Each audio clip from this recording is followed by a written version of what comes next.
오늘 누가복음 말씀을 우리는 문화의 비유라고 합니다. 그런데 성경을 좀 읽은 분들은 문화 비유를 알기보다는 달란트 비유로 더 잘 알고 있습니다. 그래서 어떤 분들은 문화 비유를 읽으면서도 이거 내가 읽은 적이 있지 이렇게 오해를 하거나 착각을 합니다. 그러니까 문화 비유를 읽으면서도 머릿속에는 달란트 비유를 떠올리는 거죠. 마태복음 25장에 나오는 달란트 비유와 또 누가복음 19장에 나오는 이 문화 비유를 어떤 학자들은 쌍둥이 비유 혹은 같은 비유라고 말을 합니다. 그 구성을 보면 유사성이 굉장히 많습니다. 주인이 먼 길을 떠났고 종들을 불러서 돈이나 재산을 맡겼고, 그 종들은 또 성실한 종들은 장사를 해서 많이 남겼고, 그 중에 또 한 명은 그냥 원금을 보관했다가 나중에 평가받는 자리에서 꾸중을 듣는, 그래서 칭찬과 꾸중이 끝나는 이야기, 이렇게 스토리텔링의 구조를 파악하고 있기 때문에 이 달란트 비유나 문화 비유는 유사성이 굉장히 짙거나 혹은 같은 이야기다 이렇게 이해하는 사람들이 굉장히 많습니다. 결론부터 얘기를 드리면 아닙니다. 같은 이야기가 아닌데도 불구하고 장르가, 이야기하는 방식이 같기 때문에 같은 것으로 보입니다. 장르보다 더 중요한 것은 그 이야기를 통해서 전달되는 내용이죠. 우리나라에는 옛날 이야기를 하면 누구나 다 첫 구절은 클리셰가 있습니다. 옛날 아주 먼 옛날에 호랑이 담배 피던 시절에, 대부분 이렇게 시작합니다.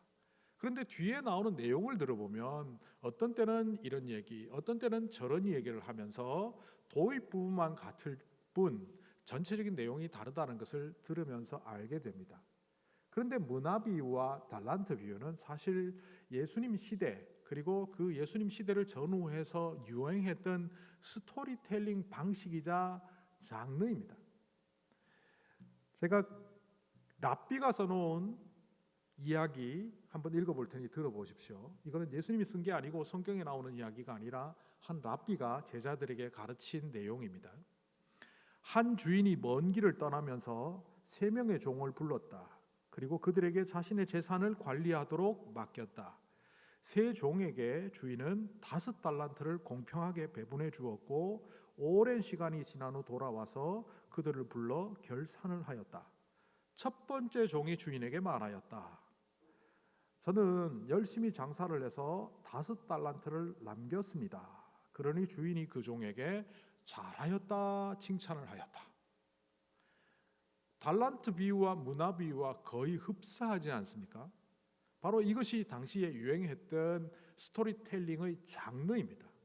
이것을 통하여 달란트 비유는 달란트 비유대로, 문화 비유는 문화 비유대로 예수님이 말씀을 하시는 겁니다.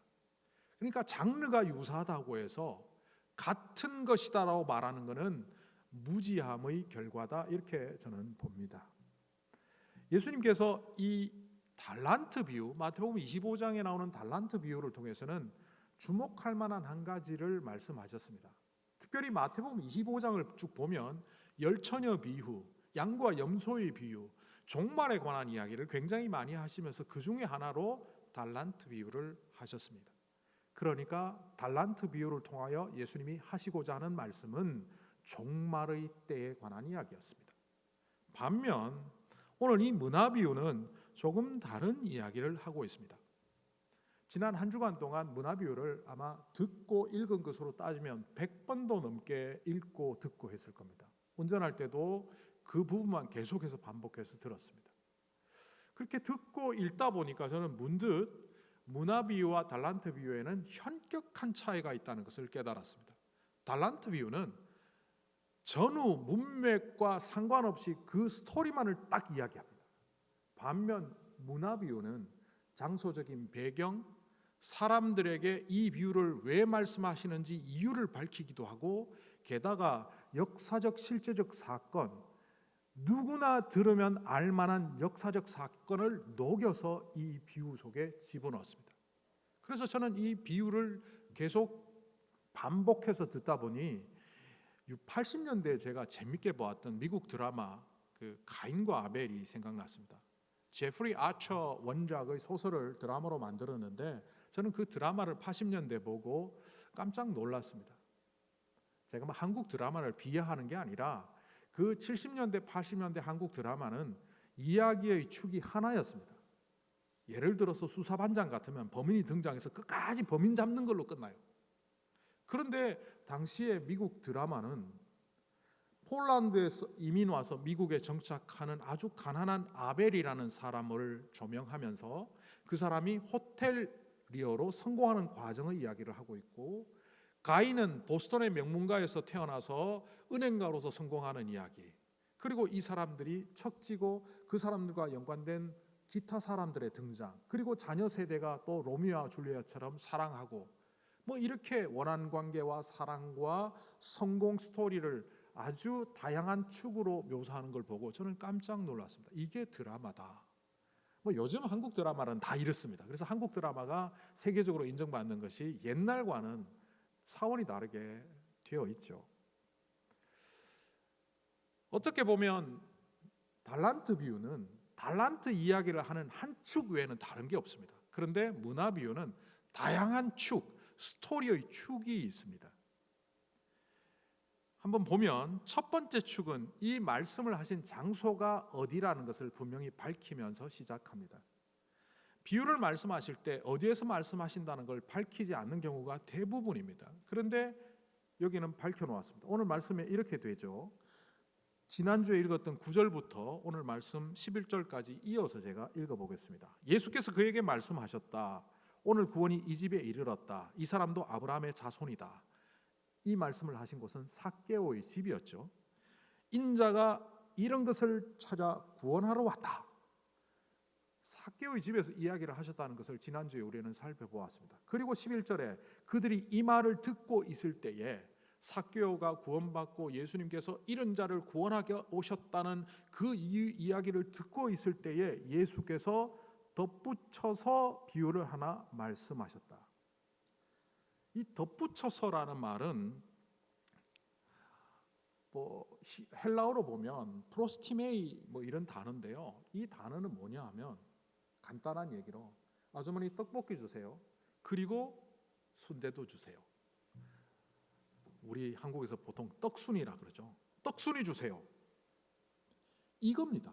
내가 처음에 주문한 것과 아주 맛있게 잘 먹기 위해서는 순대도 곁들이면 좋겠다 해서 더하여 이것도 주세요. 여기서 덧붙인다는 말은 앞에 삭개오의 집에서 얘기한 것과 뒤에 나오는 문화 비유가 밀접한 관계가 있고 앞에 이야기를 이해할 때 뒤에 문화 비유도 제대로 이해할 수 있다, 이런 뜻입니다. 그러니까 이런 자를 구원하러 오신 예수님의 그 사역의 목적성이 문화 비유를 통해서도 드러난다, 이렇게 볼 수 있습니다. 두 번째 축은 예수님이 비유를 말씀하신 이유를 밝히고 있는 바로 그 장면입니다. 11절에 이렇게 되어 있죠. 그들이 이 말씀을 듣고 있을 때 예수께서 덧붙여서 비유를 하나 말씀하셨다. 왜냐하면 이 비유를 드신 것은 예수께서 예루살렘에 가까이 이르신 데다가 사람들이 하나님 나라가 당장에 나타날 줄로 생각하고 있었기 때문이다. 그래서 예수께서 이 비유를 말씀하셨다.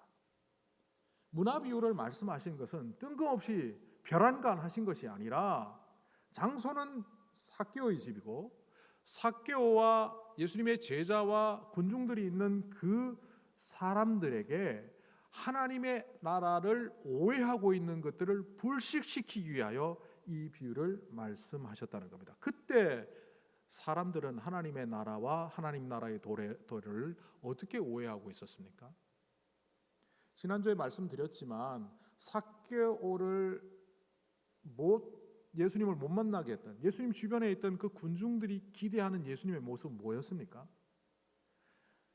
로마의 압제로부터 우리를 해방시켜줄 구원자. 그래서 예루살렘에 가면 로마를 축출하고 왕권을 이루어 150년 전에 마카베오 주다 하스몬 왕조가 했던 것처럼 우리를 로마로부터 해방시킬 자다, 이렇게 생각했고 그것이 하나님의 나라다라고 생각했었습니다.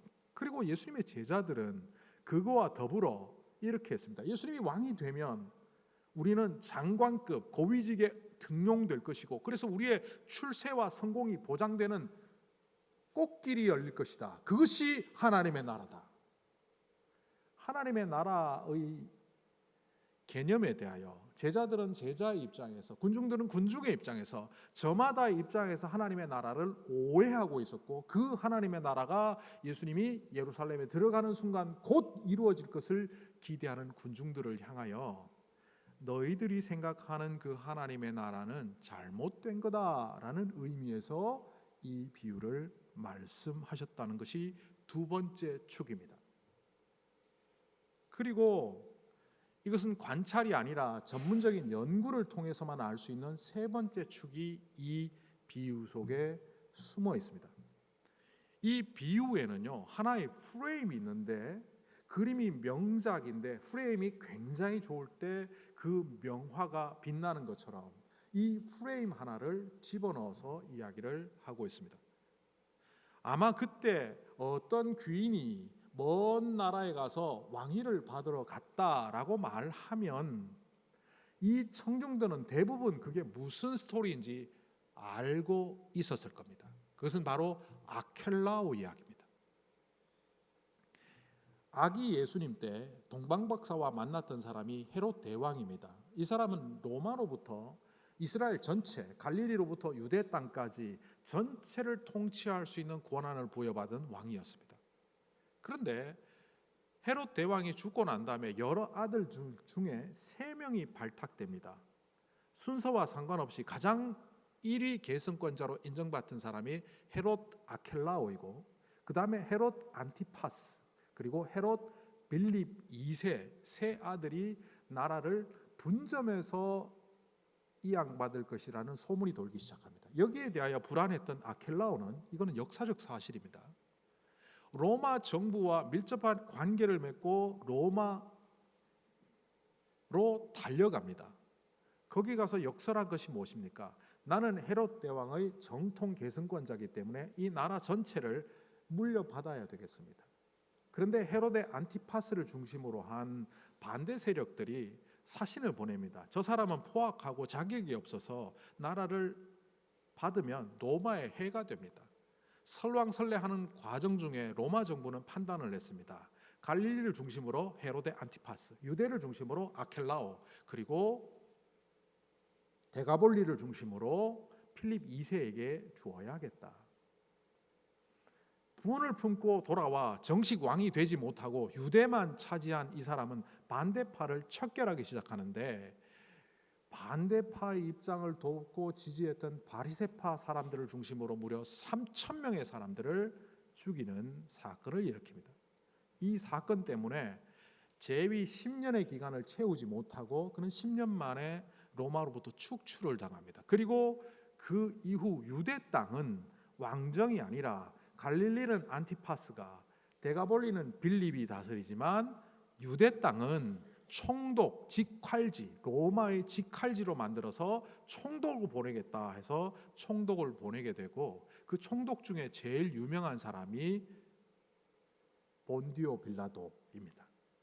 어쨌든 이런 정세가 이루어진 상황이 AD 6년경부터 예수님이 사역하던 AD 30년경 사이 24년 동안 일어난 역사적 사건이고, 그것을 사람들은 다 알고 있었고, 대학살 사건과 더불어 그 왕을 인정받기 위하여 로마로 달려갔던 이야기까지 다 알고 있는 이들에게 예수님은 그것을 연상시키는, 어떤 귀족이 왕위를 인정받으려 먼 나라로 갔다가 돌아왔고 반대파들은 사신을 보냈고, 그 사신을 보내도 왕위를 받고 돌아온 이 왕이 반대파들을 다 죽여라 끝에 명령하는 그 프레임을 만들어 놨습니다. 그리고 그 안에 그 주인이 달란트 비유와 동일한 이야기를 집어넣습니다. 조금 다르긴 하지만 10명의 종들에게 한 문화씩 나누어 주었고, 한 종은 10문화를 남기고 또 다른 종은 5문화를 남기고 또 다른 종 한 사람은 원금만 보존했다 이야기를 넣었습니다. 이게 제가 앞에 설명했던 수사반장과 가인과 아벨 그 차이입니다. 그러니까 이렇게 다양한, 그래서 굉장히 재밌는 비유이지만 이 세 축을 이해하지 못하면 문화의 이야기를 이해하지 못하는 조금 어려운 해석을 갖고 있습니다. 이 문화를 나눠준 주인에게 한번 주목해 보십시다. 문화를 남겨주며 그 주인은 뭐라고 말을 합니까? 장사를 잘 하도록 문화를 나누어 주었다고 번역을 했지만, 이 장사를 잘 하다, 장사를 하다라는 이 헬라어가 사실은 장사하다는 말로 번역하면 좀 어색한 단어입니다. 더 정확하게 말하면 거래를 하다입니다. 결과로서 얻어지는 이익이 아니라 저 사람과 나는 계속 거래하던 사람이야. 10년 전부터 거래해와서 그래서 이익이 얼만데, 아니야 뭐 이익을 떠나서 그 사람과 나는 얼마나 돈독한 관계인데 서로 10년 20년 동안 거래하던 사이야. 바로 그 단어입니다. 장사를 하다라고 번역하기보다는 거래 관계를 맺고 있다, 거래 관계를 맺어라, 이렇게 번역하는 것이 맞습니다. 이게 영어 단어의 프라그마티즘의 어원이 된 단어입니다.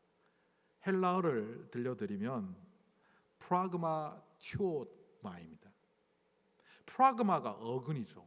프라그마를 행동, 실천이라고 번역합니다. 그래서 1870년에 미국에서 발생한 철학 사조인 실용주의는 실용주의, 실천과 행동의 근원을 두고 탁상 공론이 아닌 실제로 뭔가를 이룰 만한 철학적 사조를 이루기 위하여, 그것이 교육학에서 윤리학에서 실용주의로 발전했는데 그걸 영어로 프라그마티즘이라고 하는데, 이 프라그마가 여기서 나온 단어입니다. 그러니까 이 프라그마티오마이라는 동사는 실제적으로 눈에 보이는 관계를 맺다입니다. 그러니까 그것이 거래이든 아니면 하여튼 눈에 보이는 뭐 어떤 것을 주고받는 것이든 그렇게 하라는 겁니다. 제가 오늘 이 문화의 비유를 짧은 시간 동안 간단하게 설명을 해볼 테니까 그 몸통인 문화 비유를 한번 들어보십시오. 장사를 해서 남기라고 한 것이 아니라 지금 1세기의 정세, 경제 상황을 포함한 이야기를 예수님은 여기에 다 집어넣습니다. 지금 아켈라오가 왕이 될지, 안티파스가 왕이 될지, 빌립이 왕이 될지 모르는 상황입니다. 잘못 줄 섰다가는 정적이 되어서 안티파스가 정권을 잡으면 아켈라오 뒤에서 있는 사람은 다 죽을 수도 있습니다. 안티파스를 지지했던 사람이 아켈라오에게 3,000명이나 죽임당한 것처럼, 그러니 이 종들은 속으로는 어떻든 간에 겉으로 드러나지 말아야 됩니다. 그런데 이 주인이 떠나면서 한 문화를 맡기며 그들에게 거래 관계를 하라고 합니다. 이건 뭐냐? 네가 아켈라오의 사람임을, 떠나는 왕권을 찾으러 떠나는 이 주인의 사람임을 드러내라는 겁니다. 그래서 다양한 사람들과의 관계 속에서 관계를 확장해 간 사람이 있었고, 한 문화를 지키면서 이 위기에는 경제적으로 볼 때는 땅에 묻어놓는 게 당시의 사회적 습관입니다. 그래서 보물을 땅에 묻어두었다는 비유가 성경에도 나오지 않습니까? 묻어두거나 보관을 합니다. 이거는 경제적인 가치와 더불어서 정치적인 생각도 있는 겁니다. 이 왕에게 잘못 관계 맺었다가 내가 이 사람이라는 것이 세상에 드러났다가 결국 나중에 후환이 들었구나. 그래서 관계를 숨기는 겁니다. 이 주인은 다시 돌아와 자기는 왕위를 가져올 것이라고 확신했지만 주변의 사람들은 그 사람이 왕이 못 될 수도 있다고 생각해서 조심하던 그때에 두 명의 종은 확실하게 드러냅니다. 이 돈 저 귀인이 주고 간 겁니다. 그리고 나는 그의 사람입니다. 그가 주고 간 돈이지만 숨기고 보관하고 그 사람임을 드러내지 않았던 한 사람의 종과 달리 이 두 명의 종은 철저히 드러냈고 결국 그들은 돌아왔을 때 등용됩니다. 어떤 학자들은 이렇게 말합니다. 이 왕으로 되는 이 귀인, 이 사람이 예수님이냐 아니냐, 학자들 간에 아주 논쟁이 치열합니다. 전통적인 해석은 이 왕 그리고 귀인은 예수님이다. 그래서 예수님이 하나님 나라에 가서 왕위를 받아갖고 재림하시면 우리를 평가할 것이다 라고 하는데, 이거는 알레고리칼한 해석입니다. 왕이 아니다, 예수님이든 예수님이 아니든 중요하지 않습니다. 예수님이 이 이야기를 통해서 말씀하시는 진의를 우리는 파악해야 됩니다. 아켈라오처럼 악한 왕에다가 예수님을 대입하려고 하니까 마음이 불편했던 신학자들은 이 왕은 예수님이 아니다라면 이상하게 해석을 합니다. 또 어떤 사람은 전통적으로 이 왕은 예수님이다, 그래서 종말에 관한 이야기로 말을 하지만 이 이야기의 핵심은 종말이 아닙니다. 달란트 비유와 달리 문화 비유는 예수님이 다시 오시기 전 요 안 계시는 지점을 얘기하는 겁니다. 다르게 말하면 미래의 삶이 아니라 현재의 삶에 대하여 이야기합니다. 이 현재의 삶에 너희들이 참으로 믿는 자임을, 하나님과 관계 있고 예수 그리스도와 관계 있는 자임을 드러내며 살라는 겁니다. 그래서 프라그마 튜마이, 실천하며 살아라. 결국 이 비유를 통해서 예수님이 우리에게 말씀하시는 것은 간단히 말하면 두 가지입니다. 내가 반드시 올 것이다. 그런데 오기 전까지 너희들의 삶은 충실해야 한다. 혹자들은 그래서 예수님께서 우리에게 십자가를 통하여 구원 주셨는데 그렇게 말하면 우리가 그러면 행함으로 구원 받는 것이냐? 이렇게 말하는 사람들도 있습니다. 아니죠. 믿음이 뭡니까? 성경에서 헬라어로 믿음이라고 말할 때 피스티스라고 명사형을 쓰고 형용사형으로 피스토스라고 말합니다.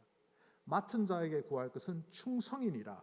피스토스, faithful 하다는 겁니다.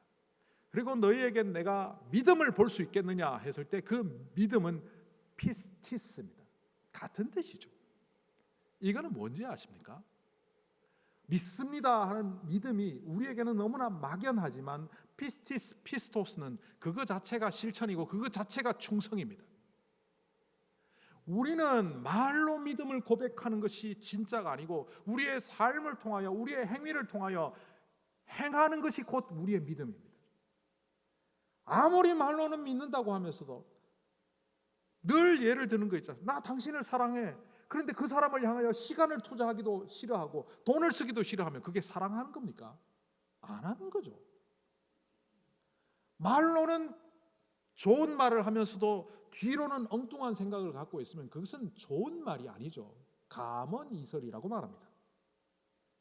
우리의 믿음이 껍데기만 남아있으면서 그 껍데기를 붙잡고 믿음이라고 말하는 것은 위장에 불과합니다. 그래서 예수님은 우리에게 참 믿음을 보겠느냐 그 말과 연결해서 이 비유를 통하여 참다운 믿음의 사람이 되라고 예수님이 오실 때까지 우리의 현재적 삶을 만들어 가라고 말씀하시는 겁니다. 바로 이 이야기를 하시기 위하여 아켈라오라는 역사적 사건을 통하여 또 그들이 잘못 알고 있는 하나님 나라를 불식시키며 그리고 삭교에게 얘기했던 나는 이런 자를 구원하러 왔다는 말씀과 결부하여 이 문화 이야기를 하신 겁니다. 그러니 결국 우리의 신실함은 우리를 통하여 이런 자를 찾는 일로부터 드러나야만 합니다. 교회를 영혼군하여 제자 삼는 공동체라고 하지만 우리의 구호로만 그치고 우리의 삶은 여전히 내가 복받고 내가 잘 살고 예배 시간에 은혜 받고 그냥 종교인으로 살아가는 그 삶의 모습이 믿음이라고 착각하고 살아간다면 우리는 마치 세상도 기웃거리고 예수님도 기웃거리다 받은 문화를 꽁꽁 싸매어두는 그 종과 다를 바도 없는 unfaithful한 사람이 되는 겁니다. 주님은 반드시 오십니다. 그리고 주님이 오실 때까지 우리에게 요구하시는 것은 충성, 곧 믿음입니다. 여러분의 믿음 안전하십니까? 문화 비유를 통하여 여러분의 믿음을 확인하시고 싶어 하시고 여러분의 믿음이 온전해지기를 원하시는 그 주님의 음성을 듣는다면 오늘 바로 이 자리가 결과로서의 종말로서의 문화의 결산이 아니라 현재적 삶으로서의 믿음을 확인하는 문화가 되시기를 간절히 소망합니다.